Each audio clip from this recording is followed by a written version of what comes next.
ஓம் சைராம். நல்லது நினைப்போம், நல்லது நடக்கும். 48 நாள் தவத்தில் இன்னைக்கு நம்ம 10வது நாளில் இருக்கோம். நேற்றைய பதிவில் எப்படி நரஹரி தன்னோட தாயோட தலையில் கை வைத்த உடனே அவங்களுக்கு பூர்வ ஜென்ம ஞாபகம்லாம் வந்தது. தான் இந்த பிறவி எடுத்ததற்கான காரணம் என்ன, இது எல்லாம் அவரால் முடிஞ்ச வரைக்கும் விளக்கமாக சொன்னார். அதுக்கு மேலே விளக்கமாக சொல்ல முடியாதுமா, அதெல்லாம் மிகவும் ரகசியமானது அம்மா. அது மட்டும் இல்லாமல் நான் உங்கள்கிட்ட சொன்னதை நீங்கள் வேற யாருக்கிட்டையும் சொல்லாதீங்க. எனக்கு சந்நியாச வாழ்க்கையை மேற்கொள்வதற்கான அனுமதி கொடுங்கன்னு தன்னோட தாயோட அனுமதிக்காக காத்துக்கிட்டு இருக்காரு நரஹரி, அதாவது நரசிம்ம சரஸ்வதி.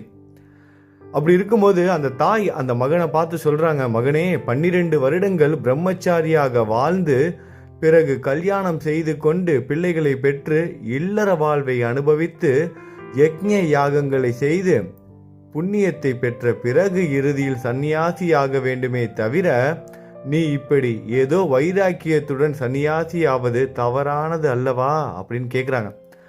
ஒரு 12 வருடம் நீ ஒரு பிரம்மச்சாரியாக வாழணும், அதுக்கப்புறம் திருமணமும் செய்துக்கணும். அது முடிச்சதுக்கப்புறம் அந்த பிள்ளைகளெல்லாம் பெற்று இல்லற வாழ்க்கையெல்லாம் முறையாக அனுபவித்ததுக்கப்புறமான யக்ஞ யாகங்கள்லாம் செய்து புண்ணியத்தெல்லாம் பெற்றதுக்கப்புறமா தானே சன்னியாசி வாழ்க்கையை மேற்கொள்ளுவாங்க. இப்போ நீ ஒரு பாலகனாக இருக்கும்போதே ஒரு வைராக்கியத்தோடு நான் சன்னியாசியாக போகிறேன்னு சொல்கிறியே, இதில் என்ன தர்மம் இருக்கு? அதை கேட்ட நரஹரி சொல்கிறாரு அவங்க அம்மா கிட்ட, அம்மா இந்த உடல் நிரந்தரமானது அல்ல, நீர்க்குமிழ் போல் சீக்கிரமாக அழியக்கூடியது. மரணம் இல்லை என்பவன் எவனும் கிடையாது. மரண தேவதையான யமன் ஜீவிகளை தொடர்ந்து கொண்டே இருப்பான். மனிதனுக்கு தன் வாழ்க்கை எப்பொழுது முடியும் என்று தெரியாது. கடன் கொடுத்தவன் தன் கடனை திருப்பி பெரும் நேரத்திற்காக நாட்களை எண்ணிக்கொண்டிருப்பதை போல மரண தேவதை கூட மனிதர்கள் வாழ்நாளை இரவு பகலாக எண்ணிக்கொண்டே இருப்பான். இந்த உடல், மனைவி, மக்கள், மனை, செல்வம், வாழ்க்கை நிரந்தரம் என்று நினைத்து கொண்டு வாழ்பவன் அறிவு இல்லாதவன். கடந்த காலம் திரும்பி வராது, நிகழ்காலத்தை நினைக்க முடியாது. ஆகையால் உடல் திடமாக உள்ள பொழுதே தர்மங்களை செய்ய வேண்டும். எந்த நாள் புண்ணியம் செய்யாமல் கழிக்கின்றோமோ அந்த நாள் நம் வாழ்க்கையில் வீணாக கழித்த நாள் என்று நினைக்க வேண்டும். எந்த ஒரு பொருள் மேலும் மமதையை வைப்பது ஆத்ம வஞ்சனையாகும். துயரத்தை பெற நேரிடும். ஆசை என்ற மாயையில் சிக்கி பிறந்தவர்களுக்கு நீ சொல்லும் சம்சார வாழ்க்கைக்கு பிறகு சந்நியாசியாக செல்வது உசித்தம். நான் சகலமும் துறந்து சில காரணங்களுக்காக பிறந்தவன், ஆகையால் நான் சந்நியாசியாக செல்வதை தடுக்காதீர்கள் அம்மா அப்படின்னு சொல்றாரு. சாதாரணமான மனிதர்களுக்கு நீங்க சொல்ற இந்த சம்சார வாழ்க்கைக்கு பிறகு சன்னியாசிய வாழ்க்கையை செல்றது சிறந்தது, உசித்தம். ஆனால் நான் சகலமும் துறந்து சில காரணங்களுக்காக பிறந்தவன், அதனால நான் சன்னியாசியாக செல்வதை தடுக்காதீங்க அம்மா அப்படின்னு கேட்கிறாரு. இந்த ஞான உபதேசத்தை எல்லாம் அவர் கேட்டு அவங்களோட தாய் வியப்போட பார்க்குறாங்க. இந்த சின்ன பையன், ஏன்னா 7 வயது பையன், அப்படி பேசுறாரு, அந்த உபன்யாசம் கொடுக்குறாரு. அதை கேட்ட அந்த விளக்கங்கள்லாம் ஞான உபதேசத்தை கேட்ட அவனோட அம்பா வியந்து பார்க்குறாங்க. அவனை வணங்கி, மகனே என் அறியாமையினால் உன்னை என் மகன் என்று நினைத்து அப்படி கூறிவிட்டேன். நீ எங்களை ஆட்கொள்ள பிறந்த தெய்வம், உலகத்தில் தர்மத்தை நிலைக்க அதர்மத்தை அழிக்க பிறந்தவன். ஆகையால் உன் செயலை தடுக்க மாட்டேன் தம்பி, நீ சொல்றத நான் தடுக்க மாட்டேன். உன்னோட ஆசைக்கு நான் உடன்படுறேன். ஆனால் இந்த திவ்ய ரூபத்தை என் மனதில் நிலைக்கும்படி செய். உன்னோட இந்த அழகான ரூபம் இருக்குல்ல, அந்த பையனோட முகம் மறந்து போயிடக்கூடாது. 7 வயசு பையன், அவன் பாட்டு சன்னியாசியா போறேங்கிறான். அவ்வளோதான், வாழ்நாள் முழுவதும் திரும்பி பார்க்க முடியுமா முடியாதாங்கிறது தெரியாது. அதனால உன்னோட முகம், இந்த அழகான முகம், இந்த திவ்ய ரூபம் என்னோட மனதிலேயே நிலைத்து இருக்கணும் அப்படின்னு அவங்க அம்மா வேண்டி கேட்டுக்கிறாங்க. அதுக்கப்புறம் சொல்றாங்க, நீ சென்று விட்டால் நான் யாரை பார்த்து மகன் என்று சந்தோஷப்படுவேன். நீ போயிட்ட, எனக்கு இருக்கிறது ஒரே பையன், நீ போயிட்டேன்னா நான் யாரை பார்த்து சந்தோஷப்படுவேன் என்னோட பையன் சொல்லிட்டு. அதனால நீ எனக்கு இன்னும் மகன்கள் பிறப்பாங்க அப்படின்னு நீ சொல்லியிருந்த. எனக்கு குழந்தைகள், இன்னும் குழந்தைகள் பிறக்கிற வரைக்கும், எனக்கு இன்னொரு மகன் பிறக்கிற வரைக்கும் நீ என்னை விட்டு போகக்கூடாது. நான் அது வரைக்கும் நான் உனக்கு அனுமதி கொடுக்க மாட்டேன். ஏன்னா எனக்கு இருக்கிறது ஒரே பையன். நீ என்ன சொன்ன, எனக்கு என்ன ஆசீர்வாதம் கொடுத்த, உனக்கு இன்னும் குழந்தைகள் பிறப்பாங்க அம்மா அப்படின்னு சொன்ன. அந்த உன்னோட சொல் நிஜமாகி எனக்கு குழந்தை பிறக்கிற வரைக்கும் நீ என்னை விட்டு போகக்கூடாது, அது வரைக்கும் நான் அனுமதி கொடுக்க மாட்டேன் அப்படின்னு சொல்றாங்க. அதற்கு நரஹரியும் சம்மதிக்கிறாரு. அவர் சம்மதிச்ச அடுத்த 1 வருடத்திற்குள் இரட்டையர்கள் பிறக்கிறாங்க. 1 வருடத்திற்குள் இரட்டையர்களுக்கு பிறப்பார்கள் அப்படின்னு இவர் சொல்றாரு. அதே மாதிரி இரட்டையர்கள் 2 ஆண் குழந்தைகள் வந்து பிறகுறாங்க. இந்த இடைப்பட்ட நாட்கள்லயே நரஹரிக்கு வந்து அவனோட தாய் தந்தையர்கள் என்ன பண்றாங்க, மகேசனுக்கு ஈசனுக்கு பூஜை செய்வது போல் வந்து அவங்களோட பெற்றோர்கள் வந்து பூஜை செய்துகிட்டே இருக்காங்க. வேதங்களை படித்தவர்களும் இவரிடம் வந்து சகல சாஸ்திரங்களையும் கற்றுக்கொண்டு செல்றாங்க. வேத சாஸ்திரங்களை கற்று தெரிந்த அறிஞர்கள் கூட இவர்கிட்ட வந்து வேத சாஸ்திரங்கள் சகல சாஸ்திரங்களையும் கற்றுக்கிட்டு போறாங்க. இது மட்டும் இல்லாம பாமர மக்களும் தர்ம சாஸ்திரங்களை கூறிக்கொண்டு இருந்தார். பாமர மக்களுக்கும் தர்மங்கள், அந்த உபதேசம்லாம் கொடுத்துக்கிட்டே இருக்காரு. தாயும் வந்து 2 குழந்தைகளையும் பெற்றெடுத்துட்டாங்க. இப்ப அந்த குழந்தைகளுக்கு 3 மாதம் வயதான நேரத்தில் ஒரு 3 மாத குழந்தை பிறந்து 3 மாதத்திற்கு அப்புறம் நரஹரி வந்து என்ன பண்றாரு, அவங்களோட அம்மா கிட்ட போயிட்டு நான் உங்களுக்கு கொடுத்த வாக்குறுதியை வந்து நிறைவேற்றிட்டேன். உங்களுக்கு வந்து இரட்டை குழந்தைகள் பிறப்பாங்கன்னு சொன்னேன். அதே மாதிரி இரட்டை குழந்தைகள் பிறந்துட்டாங்க. 3 மாதமும் ஆகிவிட்டது. இந்த குழந்தைகள் நீண்ட ஆயுளோட வாழ்வாங்க. இன்னமும் 2 ஆண் பிள்ளைகளும் ஒரு பெண் பிள்ளையும் பிறப்பார்கள். நீங்கள் சுகத்துடன் வாழ்வீர்கள். ஆகையால் நான் செல்வதற்கு அனுமதி கொடுங்கன்னு கேட்கிறாரு. இந்த இரட்டை குழந்தைகள் மட்டும் இல்லமா, இன்னும் 2 ஆண் குழந்தைகளும் பிறப்பாங்க. ஒரு பெண் குழந்தையும் பிறக்கும். நீங்க அனைத்து சுகத்தோட சந்தோஷமா வாழ்வீங்க. எனக்கு வந்து அனுமதி கொடுங்கம்மா, நான் வந்து சன்னியாசம் போவதற்கு எனக்கு இப்பயாவது அனுமதி கொடுங்கன்னு கேட்குறாரு. நீங்கள் வாக்கு கொடுத்ததை செய்யணுமான்னு சொல்லி கேட்குறாரு. அப்பொழுது அவங்களோட பெற்றோர்கள் அவரை வணங்கி, மகனே, நாங்கள் எங்கள் அறியாமையினால் உன்னை எங்கள் மகனென்று நினைத்தோம். நீ எங்கள் குல தெய்வம், உலகத்தை ஆட்கொள்ள பிறந்தவர். எங்கள் மகனென்று நினைத்து உன்னை திட்டி இருந்தால் எங்களை மன்னித்து விடு. எங்கள் பிரதோஷ பூஜையின் பலனாக நீ எங்களுக்கு பிறந்தாய். இனி எங்களுக்கு துன்பங்கள் நேராமல் ஆசீர்வதியுங்கள். நீங்கள் எங்களை விட்டு செல்கிறீர்கள். நரஹரியை பார்த்து அவங்க அப்பா அம்மா சொல்றாங்க, நீங்க என்னை விட்டுட்டு போறீங்க அப்படின்னு. அவங்க அம்மா அப்பா 2 பேரும், பையனே என்னை விட்டுட்டு போற, உங்களை பார்க்காமல் நாங்கள் எப்படி வாழ முடியும், உன்னை பார்க்காம எப்படிப்பா வாழ்வோம் அப்படின்னு கதறி அழுகுறாங்க. அதை கேட்ட ஸ்ரீ நரஹரி என்ன சொல்றாரு அப்படின்னா, நீங்கள் என்னை பார்க்க வேண்டுமென்று நினைத்த உடனே உங்களுக்கு என் தரிசனம் கிடைக்கும். அதாவது அந்த ஆத்மார்த்தமான தரிசனம். நீங்க என்னை எப்போ பார்க்கணும்னு நினைச்சாலும் கண்ணை மூணோடனே அந்த ஆத்மார்த்தமா நான் உங்களுக்கு வந்து தரிசனம் கொடுத்துருவேன். இனிமேல் உங்கள் வீட்டில் இல்லை என்பதே இருக்காது. இல்லைங்கிற வார்த்தையே இருக்காது. எதுக்குமே குறை இருக்காது. இல்லைங்கிற வார்த்தையே தேவைப்படாது. லட்சுமி தேவி இங்கு குடிக்கொண்டு இருப்பால்.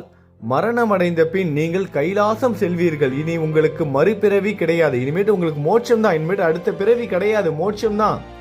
நான் தீர்த்த யாத்திரைகள் செய்து கொண்டு 30 வருடங்களுக்கு பிறகு மீண்டும் கிராமத்திற்கு வந்து உங்களுக்கு தரிசனம் தருவேன் அப்படிங்கிற வாக்குறுதியும் கொடுக்கிறாரு. நான் வந்து இப்ப யாத்திரைக்கெல்லாம் போறேன், இந்த தீர்த்த யாத்திரை இதெல்லாம் முடிச்சுட்டு ஒரு 30 வருஷம் கழிச்சு திரும்பவும் இதே ஊருக்கு வருவேன். அப்ப நீங்க என்னை பார்க்கலாம் அப்படிங்கிற வாக்குறுதியும் கொடுக்கிறாரு. இப்போ இவர் கொடுக்குற வாக்குறுதி எல்லாம் ஞாபகத்தில் வச்சுக்கோங்க. ஏன்னா அப்போ தான் அடுத்தடுத்த நாட்கள் நீங்கள் வந்து இந்த கதைகள் கேட்கும்போது உங்களால் சம்மந்தப்படுத்தி பார்த்துக்க முடியும். உங்களுக்கு ஞாபகம் வரும், கேட்கறதுக்கு ஒரு சுவாரஸ்யம் இருக்கும். இவர் என்ன சொல்லியிருக்காரு, இப்போ 30 வருஷம் கழிச்சு திரும்பவும் வந்து தன்னோட தாய் தந்தையர்களை சந்திப்பேன் அப்படிங்கிற வாக்குறுதியை வந்து கொடுத்துருக்காரு. இந்த மாதிரியான வாக்குறுதிகள்லாம் கொடுத்ததுக்கப்புறம் வடதிசையை நோக்கி புறப்படுறாரு. அதாவது வடதிசைனா காசி, இமயமலை, இந்த மாதிரியான இடங்கள் தான் வடதிசைன்னு சொல்லுவாங்க. அந்த வடதிசையை நோக்கி வந்து புறப்படுறாரு. வழி அனுப்புவதற்காக ஊர் மக்கள் அனைவரும் ஒன்று கூடுறாங்க. எல்லாரும் சேர்ந்து வழி அனுப்புறாங்க. எல்லோரும் அவரை வணங்கினார்கள். பிறகு ஊர் மக்கள் சென்ற பிறகு பெற்றோர்கள் அவரை பிரிய முடியாமல் அப்படியே நின்று விட்டார்கள். ஊர் வெளியே வரைக்கும், ஊர் எல்லை வரைக்கும் எல்லாரும் நடந்து வராங்க. பாத யாத்திரை அவர் கூடயே நடந்து வந்து ஊரோட எல்லை வரைக்கும் வந்து ஊர் மக்கள் அனைவரும் வந்து வழி அனுப்பி வைக்கிறாங்க. எல்லாரும் வந்து அவர்கிட்ட வந்து நமஸ்காரம் வணங்கி விட்டு சாமி கும்பிட்டுட்டு அவரை வந்து அனுப்பி வைக்கிற தெய்வமாக பார்க்குறாங்க. ஊர் மக்கள் எல்லாரும் அவரை வணங்கி விட்டு அவருக்கு வந்து வழி அனுப்பி வைக்கிறாங்க. ஊர் மக்கள் எல்லாரும் திரும்பிட்டாங்க. ஆனால் அந்த பெற்றோர்களால் திரும்ப முடியாதுல்ல, அவங்க நின்றுக்கிட்டே இருக்காங்களாம். எப்படி இருக்கும் அந்த தாய் தந்தையே இருக்கு, நம்ம கொஞ்சம் நினச்சி பார்த்தோம்னா புரியும். ஒரே பையன், அதுவும் இப்படிப்பட்ட ஒரு பையன், தெய்வமே வந்து பிறந்திருக்கான். அப்படி இருந்தாலும் அந்த குழந்தைய எப்படி பிரிய முடியும்? இன்னும் குழந்தைகள்லாம் பிறந்துட்டாங்க, இருந்தாலும் முதல் பையன் தலைச்சம் பிள்ளை எப்படி பிரிஞ்சிருக்க முடியும்? அம்மானு கூப்பிட்ட பிள்ளை, பால் கொடுத்த குழந்தை, அந்த குழந்தைய எப்படி ஒரு தாயால் பிரிஞ்சிருக்க முடியும்? கலங்கி போய் நிற்கிறாங்க. அவங்க நிற்கும் போது இவர் நரஹரி காட்சி கொடுக்குறாரு. தத்தாத்திரேயராகவும் ஸ்ரீ பாத வல்லபராகவும் அவருக்கு வந்து தரிசனம் கொடுக்குறாங்க. தரிசனம் கொடுத்து ஆசீர்வதிக்கிறாரு. அவர்கள் அவருக்கு சாஷ்டாங்கமாக நமஸ்காரம் செய்கிறாங்க. பெற்றோர்கள் தன்னோட குழந்தைக்கு வந்து நமஸ்காரம் செய்கிறாங்க. செய்து மிக மிக ஆனந்தப்பட்டு தாங்கள் செய்த சனி பிரதோஷ பூஜையினால் தங்களுக்கு இப்பாக்கியம் கிடைத்தது என்று கூறி மீண்டும் உங்கள் தரிசனம் எங்களுக்கு கிடைக்க வேண்டும் என்று வேண்டினார்கள். அந்த தாய் தந்தையர்களுக்கு தன்னோட பையன் அப்படிங்கிற அந்த ஒரு நினைவு, அந்த ஒரு உணர்வு வரும்போது, இல்லை இது வந்து மாயை அப்படிங்கிறத ஊர்ஜிதப்படுத்துவதற்காகவும் அவங்களுக்கு வந்து அந்த எண்ணங்கள், அந்த வருத்தங்கள் மனதில் தோன்றக்கூடாதுங்கிறதுக்காக தான் இவர் தத்தாத்திரேயராகவும் ஸ்ரீ பாத வல்லபராகவும் காட்சி கொடுக்குறாரு. அவங்க புரிஞ்சுக்கிறாங்க, இது வந்து நான் செய்த சிவ பூஜையினால் எனக்கு கிடைச்ச வரம், நாங்கள் ரொம்ப பாக்கியம் செஞ்சுருக்கோம் அப்படிங்கிறத புரிஞ்சுக்கிட்டு வழி அனுப்பி வைக்கிறாங்க. ஆனால் ஒரு வேண்டுகோளோட வழி அனுப்பி வைக்கிறாங்க. என்ன வேண்டுகோள்னா, திரும்பவும் நாங்கள் உங்களை சந்திக்கணும், திரும்பவும் மகனே உன்னை சந்திக்கணும், உன்னோட தரிசனம் நாங்கள் வந்து பெறணும் அப்படின்னு கேட்டுக்கிறாங்க. இவரும் வாக்குறுதி கொடுக்கிறாரு, மீண்டும் உங்களுக்கு தரிசனம் தருகிறேன் என்று உறுதியாக கூறிவிட்டு அவர்களை அனுப்பிவிட்டார். பிறகு அவர் பத்ரிநாத்தை நோக்கி புறப்பட்டு வழியில் காசி நகரத்திற்கு வந்து சேர்ந்தார். முதலில் அவர் கங்கையில் நீராடி ஆத்ம ரூபமான காசி விஸ்வநாதரை தரிசித்தார். பிறகு ஒரு சிறந்த இடத்தை தேர்ந்தெடுத்து யோக முத்திரையில் அமர்ந்து பிராணவாயுவை கட்டுப்படுத்தி தவம் செய்யலானார். நரஹரி 3 வேளைகளிலும் மணிகர்ணிகா படித்துறையில் நீராடி வருவதுண்டு. காசியில் பல யதிகள் சன்னியாசிகள் தவம் புரிந்தார்கள். அவதூதர்கள் வாழ்ந்து வந்தார்கள். அவர்கள் அவரை பார்த்து ஆச்சரியப்பட்டார்கள். சிறு வயதிலேயே இப்படிப்பட்ட வைராக்கியம், கடினமாக தவம் செய்வதை பார்த்து அதிசயத்து போறாங்க. ஏன்னா காசி ஒரு விசேஷமான சேத்திரம்ல, அங்க எவ்வளவு முக்கியமானவங்களாம் இருப்பாங்க, எவ்வளவு முக்கியமான சன்னியாசிகள், நீண்ட நாட்களா தவம் புரிகிறவங்க, இந்த மாதிரி தூதர்கள் எவ்வளவு பேர் இருப்பாங்க, சாதுக்கள்லாம், அவங்க எல்லாம் பார்த்து வியந்து போறாங்க. ஏன்னா ரொம்ப சின்ன வயசு பையன், ஒரு 7 வயசு பையன் இவ்வளவு கடினமான தவத்தை வந்து செய்யறாங்க. இது எப்படி சாத்தியம்? இது சாதாரணமான விஷயம் கிடையாது. கண்டிப்பாக இந்த பையன் ஒரு அவதார புருஷன் தான் அப்படின்னு நினைச்சு அவங்க எல்லாரும் வந்து வணங்குறாங்க. தினமும் வந்து வணங்க ஆரம்பிச்சிட்டாங்க. வயதுல பெரிய பெரிய துறவிகள் கூட வந்து அந்த பையன்கிட்ட, அதாவது நரஹரி 7 வயது பையன்கிட்ட வணங்க ஆரம்பிச்சிட்டாங்க. அங்கு யதிகளின் வயோதிகரான கிருஷ்ண சரஸ்வதி அவரை பக்தியுடன் வணங்கி கொண்டிருந்தார். அவர் ஒரு அவதார புருஷன் என்றும் சந்நியாச நெறிகளை மெய்ப்படுத்த பிறந்தவர் என்றும் விஸ்வகுரு என்றும், ஆனால் உலகை ஆட்கொள்ள பிறந்தவரானதால் அவர் நெறிகளை தவறாத சந்நியாசியை போல் தவம் செய்கிறார் என்றும், ஆகையால் வயதில் சிறியவராயினும் ஞானத்தில் பெரியவராகையால் அவரை நாம் வணங்குவதில் தவறேதுமில்லை என்று கிருஷ்ண சரஸ்வதி கூறினார். அவர் நம்மை போல் சந்நியாசியம் பெற்றால் நாம் இவரை பூஜை செய்யலாம் என்று கூறி அவர் சீடர்களில் ஒருவரை அவரிடம் அனுப்பினார். சீடர் சென்று, சுவாமி, நீங்கள் அந்த மகேசனே அன்றி வேறு யாரும் இல்லை, நல்லோர்களையும் தர்மத்தையும் காப்பதற்காகவே பூமியில் அவதரித்தீர். ஸ்ரீ ஆதிசங்கரர் நிறுவிய சந்நியாசிய நெறி அழிந்து கொண்டே வருகின்றது. அதை நீங்கள் நிலைநாட்டி பெருக செய்ய வேண்டும். சந்நியாசிகளான நாங்கள் இப்பொழுது பூஜை செய்தால் உலகம் தூற்றும். நீங்கள் சன்னியாசியானால் நாங்கள் உங்களை சேவிக்கலாம் என்று கூறினர். அங்க இருக்கிற எல்லாரும் சொல்றாங்க, நாங்க உங்களை வந்து இப்ப வந்து பூஜை செய்ய முடியாது. எதனாலனா, நீங்க முறையே வந்து சன்னியாசம் வாங்காம இருக்கீங்க. அதை மட்டும் செஞ்சிட்டீங்கன்னா நாங்க வந்து உங்களுக்கு பூஜை செய்ய ஒரு அனுமதி கிடைக்கும் அப்படின்னு எல்லாம் வேண்டி கேட்டுக்கிறாங்க. அவர்களோட விருப்பப்படியே நன்னெறிகளை நிலைநாட்ட எல்லாத்துக்கும் ஒரு முறைகள் இருக்குல்ல, அந்த நன்னெறிகளை நிலைநாட்டுவதற்காக கடவுளாக இருந்தாலும், கடவுளோட அவதாரமாக இருந்தாலும், அந்த ஆன்மீக வழிகளில் எப்படி கரெக்டாக போகிறாங்க பாருங்க. ஏன்னா இது எல்லாம் மற்றவங்களுக்கு வந்து ஒரு பாடத்தை வந்து புகட்டுறாங்க. நானே ஒரு கடவுள், நான் தான் இந்த நெறிமுறைகளை வந்து உருவாக்கினேன் அப்படின்னு சொல்லிட்டு அதை கடந்து போகாமல் எல்லாத்துக்கும் அப்பாற்பட்டவர் சொல்லாமல் அதில் வாழ்ந்து காமிக்கிறாங்க பாருங்க அந்த மகான்கள். எதுக்காகனா, மற்றவங்களுக்கு இது வந்து ஒரு எடுத்துக்காட்டாக வந்து இருந்துடக்கூடாது. இதை வந்து தவறான புரிதலோட இதெல்லாம் கடைபிடிக்காமல் இருக்கக்கூடாதுங்கிறதுக்காக தான் சன்னியாசிகளுக்குன்னு சரியான ஒரு பாதையை வந்து அமைச்சு கொடுக்குறாங்க இவங்க எல்லாரும்.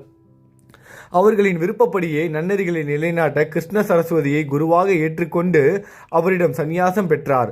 குரு அவருக்கு நரசிம்ம சரஸ்வதி என்று பெயரிட்டார். அதற்கு பிறகு ஸ்ரீ சுவாமிகள் காசியில் சில நாட்கள் தங்கி வேதங்களை பற்றி, வேதத்தின் அர்த்தத்தை பற்றியும் பக்தர்களுக்கு கூறினார்.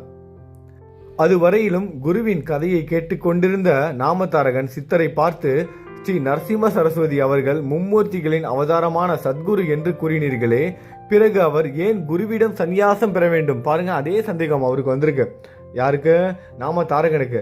அவர் வந்து ஒரு மும்மூர்த்திகளோட அவதாரம்னு சொன்னீங்க. அப்படி இருக்கும்போது அவர் ஏன் ஒரு குரு கிட்ட போயிட்டு ஒரு சீடராக இருந்து சந்நியாசம் வந்து பெறணும் அப்படின்னு ஒரு கேள்வியை கேட்கிறாரு. சாதாரண ஒரு கடைநிலை பக்தர்களுக்கு எழுகின்ற ஒரு நியாயமான கேள்வியை கேட்டவனே சித்த முனிவர் வந்து அதுக்கு வந்து விளக்கம் கொடுத்தாகணும். அதுக்கான விளக்கத்தை வந்து கொடுக்குறாரு. அவதாரமான சத்குரு என்று கூறினீர்களே, அப்படி இருக்கும்போது அவர் எதுக்கு வந்து ஒரு இன்னொரு குரு கிட்ட போயிட்டு சன்னியாசம் பெறணும் அப்படின்னு கேட்ட உடனே ஸ்ரீ ராமபிரான், கடவுள் அவதாரமானாலும் அவர் வசிஷ்டரை குருவாக ஏற்றுக்கொள்ளவில்லையா? அப்படியே சாந்தீபனுக்கு சீடராக கிருஷ்ண பகவான் இருந்தார். ஆகையால் மும்மூர்த்திகளின் அவதாரமான நரசிம்ம சரஸ்வதி ஸ்ரீ கிருஷ்ண சரஸ்வதியை குருவாக ஏற்றுக்கொண்டார் அப்படிங்கிற விளக்கத்தை வந்து கொடுக்கிறாரு. அப்ப திரும்பி இவர் சொல்றாரு, அப்படியானால் இக்குரு சம்பிரதாயத்தை விவரமாக கூறுங்கள். இந்த குரு சம்பிரதாயம்லாம் இருக்குல்ல, இந்த சம்பிரதாயத்தை பத்தி விவரமா கூறுங்கன்னு நாமத்தரகன் கேட்கிறாரு. கேட்க ஆவலாக இருக்கிறது அப்படின்னு வேண்டி கேட்டுக்கிறாரு. அதற்கு சித்தமுனிவர் குரு சம்பிரதாயத்தை பத்தி விளக்கமா சொல்றாரு. முதல் குரு வந்து சதாசிவன், அவரோட சீடர் தான் விஷ்ணு, விஷ்ணுவோட சீடர் வந்து பிரம்மதேவர். அதற்கு பிறகு அதாவது பிரம்மாவிற்கு வசிஷ்டர், சக்தி, பராசரர், வியாசர், சுகர், கௌடபாதர், கோவிந்த பகவத்பாதர், சங்கர பகவத்பாதர், விஸ்வரூபர், போதஞானகிரி, மலையானந்தர், யாதவேந்திர சரஸ்வதி, பிறகு கிருஷ்ண சரஸ்வதி. இந்த கிருஷ்ண சரஸ்வதி சுவாமிகள் தான் சத்குருவாகிய ஸ்ரீ நரசிம்ம சரஸ்வதி அவர்களின் குரு ஆவார் என்று கூறினார். ஸ்ரீ குரு அங்கு சில காலம் தங்கி பல பேரை சீடர்களாக பெற்று புண்ணிய ஸ்தலங்களை தரிசிக்க சீடர்களுடன் புறப்பட்டார். அவர் முதலில் பத்ரிகாசிரமத்திற்கும் அதாவது பத்ரிநாத் சென்று அங்கிருந்து மேருமலையை வலம் வந்து எல்லா சேஸ்திரங்களையும் தரிசனம் செய்து புண்ணிய நதிகளில் நீராடி கங்கா சாகர சங்கமத்தை வந்து சேர்ந்தார். அங்கிருந்து பிரம்ம சேஸ்திரமான பிரயாகைக்கு வந்தார். அங்கு அவருக்கு பல பேர் சீடர்களாக ஆனார்கள்.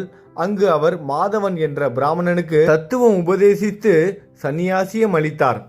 இதோட இன்னைக்கு பதிவு முடியுது. நாளைக்கு நம்ம 11வது நாள் தவத்தில் சந்திக்கலாம். இன்னும் நிறைய விஷயங்கள் நமக்காக காத்துக்கிட்டு இருக்கு. இப்போதான் முறையா இவர் எப்படி சன்னியாசம் பெற்றாரு, சின்ன குழந்தையா இருந்து கடினமாக தவம் இருந்து பெரிய பெரிய முனிவர்களும் சாதுக்களும் வணங்கி நிறைய சீடர்கள் சேர்ந்துட்டாங்க. நிறைய புண்ணிய யாத்திரைக்கு வந்து போக ஆரம்பிச்சிட்டாரு.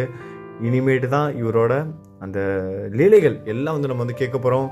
வரப்போகிற நாட்கள் மிக மிக முக்கியமான நாட்கள். நம்மளை ஆன்மீகத்தில் அடுத்த கட்டத்துக்கு கொண்டுட்டு போகுது. மிக மிக சுவாரஸ்யமான நரசிம்ம சரஸ்வதி அவர்கள் நிகழ்த்திய லீலைகள் ஒவ்வொரு விஷயமும் வியப்புக்கு அப்பாற்பட்டு இருக்கும், கற்பனைக்கு அப்பாற்பட்டு இருக்கும். எப்போதுமே ஒரு விஷயம் நான் திரும்ப அடிக்கடி ஞாபகத்தில் இருந்து வச்சுக்கோம். எப்போதுமே நம்ம கற்பனையை விட நிஜம் வந்து ரொம்ப பிரம்மாண்டமாக இருக்கும். நம்ம வந்து நினச்சே பார்க்க முடியாது. கற்பனையில் அது இதுன்னு என்னென்னமோலாம் கற்பனை பண்ணுவோம். ஆனால் நிஜம் வந்து அது எல்லாத்தையும் தூக்கி சாப்பிட்றோம். அப்படிப்பட்ட நிஜமான உணர்வுகளை நம்ம எல்லாம் சேர்ந்து அனுபவிக்க போகிறோம். நம்ம எல்லாரும் ஒன்றா சேர்ந்து அனுபவிக்க போகிறோம். அந்த உணர்வுகள் வார்த்தையால் விவரிக்க முடியாத உணர்வுகளாக அமைய போகுது. அதனால் தயவு செய்து மிஸ் பண்ணிடாதீங்க. தொடர்ந்து கேளுங்க. நல்லது நினைப்போம், நல்லது நடக்கும். ஓம் சாய்ராம்.